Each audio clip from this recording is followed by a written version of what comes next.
নমস্কার বন্ধুরা, পাকঘরের পাঠশালায় সবাইকে স্বাগত। এই গরমে একটু ঠান্ডা ঠান্ডা আইসক্রিম বা কুলফি হলে প্রাণটা যেন জুড়িয়ে যায়। তার উপরে এখন চলছে আমের সিজন। তাহলে চলুন আজ বরং বানাই স্টাফড ম্যাঙ্গো কুলফি। ঘরে থাকা মাত্র কয়েকটি উপকরণ দিয়ে আজ আমরা তৈরি করব stuffed mango kulfi. Stuffed mango kulfi তৈরি করতে আমাদের লাগবে পাকা আম, দুধ, তেজপাতা, গোটা এলাচ, বাদাম। আমি এখানে আমন্ড আর পিস্তা নিয়েছি। আমন্ড আর পিস্তা না থাকলে কাজ চালানোর মতো চীনা বাদামও ব্যবহার করা যেতে পারে। চিনি। প্রথমেই আমি কুলফিটা বানানোর প্রিপারেশন শুরু করে দিচ্ছি। তার জন্য একটা পাত্রে 750 ml মতো দুধ জাল দিতে বসিয়ে দিচ্ছি। আমি একটু বেশি দুধ নিলাম, কারণ পুরোটাই আমি দুধ দিয়ে বানাবো। আপনারা চাইলে 500 ml দুধ নিয়ে তার সাথে গুঁড়ো দুধ এই দুধে গুলে মিশিয়ে দিতে পারেন। দুধটা প্রথমে ফুটিয়ে নিতে হবে। দুধ উঠলে প্রথমেই আমি দিয়ে দিচ্ছি তেজপাতা আর দুটো থেতো করা এলাচ। আমি গুঁড়ো দুধ ব্যবহার করছি না। এই দুধটাই জাল দিয়ে ঘন করে ক্ষীরের মতো করে নেব। অবশ্যই আঁচটা কমিয়ে জাল দেবেন আর ক্রমাগত নাড়তে থাকবেন। আমার এই রেসিপিটি আপনাদের ভালো লাগলে ভিডিওটি অবশ্যই লাইক করবেন, আর আপনি যদি আমার চ্যানেলের নতুন বন্ধু হন তাহলে চ্যানেলটি অবশ্যই সাবস্ক্রাইব করবেন, যাতে আমার পরবর্তী ভিডিওগুলো আপনার কাছে পৌঁছে যায়।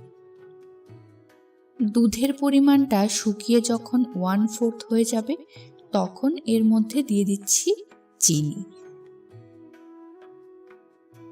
এরপর দিয়ে দিচ্ছি কুচি করে রাখা বাদাম। এবার ভালো করে মিশিয়ে নিয়ে উনুন বন্ধ করে দিলাম। কুলফির জন্য আমাদের মিক্সচার রেডি। এবার এটাকে কিছুক্ষণ ঠান্ডা হতে দেব। ততক্ষণে আমগুলোকে আমরা স্টাফ করার জন্য রেডি করে নিচ্ছি। এখানে আমি নিয়েছি 2টো পাকা আম। আমগুলো ভালো করে ধুয়ে নিয়ে আমের মাথাটা একটু বড় করে এভাবে কেটে নিচ্ছি। এই মাথাগুলো ফেলে দেবেন না। পরে এই মাথাগুলো দিয়ে ঢাকা দিয়েই আমগুলোকে ফ্রিজে রাখতে হবে। আমের খোসাটা কিন্তু আমরা এখন ছাড়াবো না।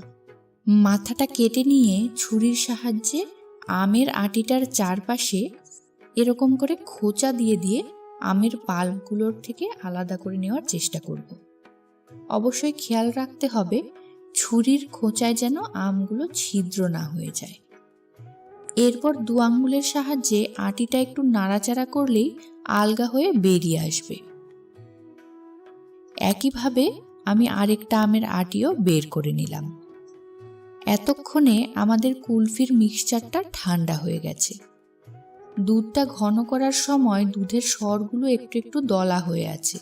অনেকটা রাবড়ির মতো লাগছে দেখতে, খেতেও ওরকমই হবে। এরকম অবস্থাতেই আমরা এটা কুলফি বানানোর জন্য ব্যবহার করতে পারি। কিন্তু যদি কেউ এরকম পছন্দ না করেন তাহলে একটা মিক্সার গ্রাইন্ডারের সাহায্যে এই মিশ্রণটা জাস্ট 2 সেকেন্ড ঘুরিয়ে নিলেই একদম স্মুথ একটা পেস্ট তৈরি হয়ে যাবে। এবারে আটি ছাড়িয়ে রাখা আমগুলোর মধ্যে এই কুলফির মিশ্রণটা ঢেলে আমগুলোর মুখ অবধি ভরে দেব।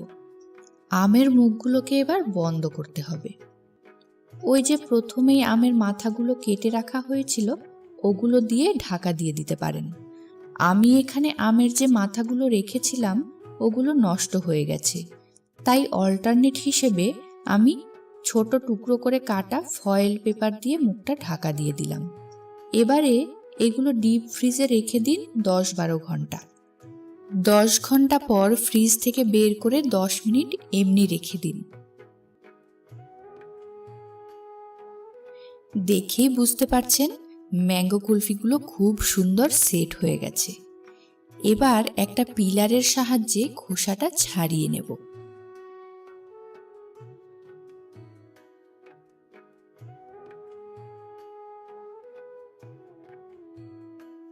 ছুরি দিয়ে গোল গোল করে কেটে ওপরে আমন্ড আর পিস্তা কুচি ছড়িয়ে সাজিয়ে নিয়ে পরিবেশন করুন অসাধারণ স্বাদের স্টাফড ম্যাঙ্গো কুলফি।